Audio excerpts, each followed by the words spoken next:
Aujourd'hui, bande de maudits, c'est la septième leçon, et notre axe de concentration portera sur la suppression des barrières. Comment faire en sorte que les relations interdites paraissent comme des relations normales et non interdites? Cette question est pour Iblissa, puisque tu gères le dossier le plus dangereux, celui des relations interdites. Comment fais-tu pour amener les jeunes hommes et les jeunes femmes à entrer dans des relations haram tout en étant convaincus qu'ils ne font rien d'interdit? Les relations interdites sont détruites par un seul mot, haram. C'est pourquoi la première chose que je fais, c'est d'effacer complètement ce mot et de le remplacer par amitié innocente ou comme un frère et une sœur. Ensuite, je travaille sur une progression lente et soi-disant logique. Première étape, l'amitié. Je fais en sorte que le jeune homme et la jeune femme commencent par parler des études ou de leurs soucis, afin qu'ils ressentent que la relation est confortable et pure. Je leur fais se dire à eux-mêmes, nous sommes comme frères et sœurs. Je les pousse à se confier l'un à l'autre et à se sentir à l'aise ensemble. Deuxième étape, l'engagement affectif.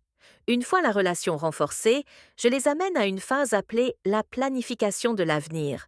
Je leur dis, vous vous aimez, vos intentions sont bonnes et vous vous marierez un jour.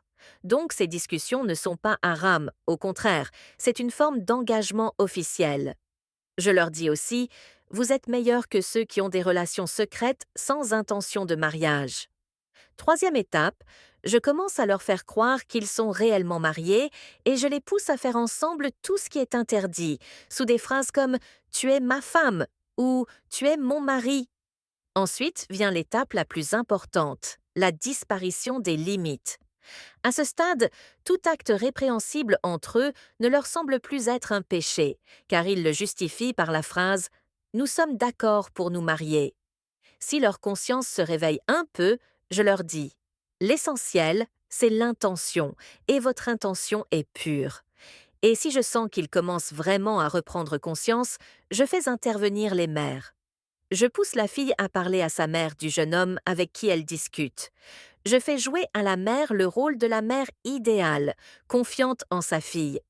Je la pousse à dire à sa fille qu'il me parle. Le garçon appelle alors la mère, et quand la fille voit que sa mère lui a parlé, tout devient normal. À ce moment-là, ils ont l'impression d'être réellement mariés. La mère pense que sa fille ne fait rien de mal, puisqu'elle lui a parlé. Le garçon est heureux que la mère soit au courant, et il peut ainsi parler à la fille à tout moment et la voir n'importe où, sans aucune crainte. Il devient alors très facile que la fille se livre totalement au garçon, sur un plateau d'or. Le résultat est que le garçon et la fille vivent dans le haram, tout en croyant que leur relation est engagée et que leurs intentions sont bonnes. Ainsi, nous avons réussi le plus grand lavage de cerveau moral. Après un certain temps, je les fais se séparer et chacun commence à chercher quelqu'un d'autre à aimer et nous répétons exactement le même scénario avec de nouvelles personnes et ainsi de suite à l'infini. Tu as toujours été maudite, fille de maudit, ô Iblissa. C'est le summum de la tentation. Changez le nom du haram en halal. Notez pour Iblis un bonus pour la qualité de la performance.